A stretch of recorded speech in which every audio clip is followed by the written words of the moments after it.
మనం కారు కొందామని షోరూమ్కి వెళ్తే మన కళ్ళ ముందు రెండు ప్రైజెస్ అయితే కనిపిస్తాయి. ఒకటి వచ్చేసరికి ఎక్స్ షోరూమ్ ప్రైస్ అండ్ ఇంకోటి వచ్చేసరికి ఆన్ రోడ్ ప్రైస్.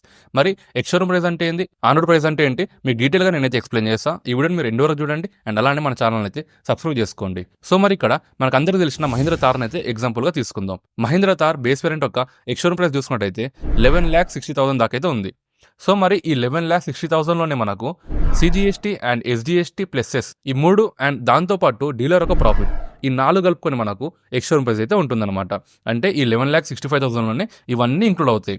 సో మరి ఈ 11,65,000కి ఇక్కడ రోడ్ ట్యాక్స్ అని చెప్పేసి దాదాపు 2 లక్షల వరకు అండ్ అలానే ఇన్సూరెన్స్ అని చెప్పేసి ₹1,00,000 వరకు అండ్ టీసీఎస్ అని చెప్పేసి దాదాపు 16,000 వరకు కలెక్ట్ అయితే చేస్తారు. సో మరి ఇక్కడ టీసీఎస్ అంటే ఏంటంటే ప్రతి 10 లక్షల పైన ఉన్న కార్కి 1% ఒక టీసీఎస్ అయితే కలెక్ట్ చేస్తారు. అంటే మన కార్ ఒక ఎక్స్ షోరూమ్ ప్రైస్ 16,65,000 ఉంది కాబట్టి దానికి 1% చూసుకున్నట్టయితే ₹11,650 అయితే మనము టీసీఎస్గా కట్టాలి. ఇవన్నీ కలుపుకొని మనకు దాదాపుగా 15 లక్షల నుంచి 15,20,000 వరకు అయితే మనకు ఆన్ రోడ్ ప్రైస్ అయితే వస్తుంది. సో ఈ విధంగా మరి ఎక్స్ షోరూమ్ ప్రైస్కి అండ్ అలానే ఆన్ రోడ్ ప్రైస్కి డిఫరెన్స్ అయితే ఉంటుంది. సో ఈ వీడియోని లైక్ చేసి మీ ఫ్రెండ్స్కి అయితే షేర్ చేయండి అండ్ అలానే మన ఛానల్ అయితే సబ్స్క్రైబ్ చేసుకోండి ఫ్రెండ్స్.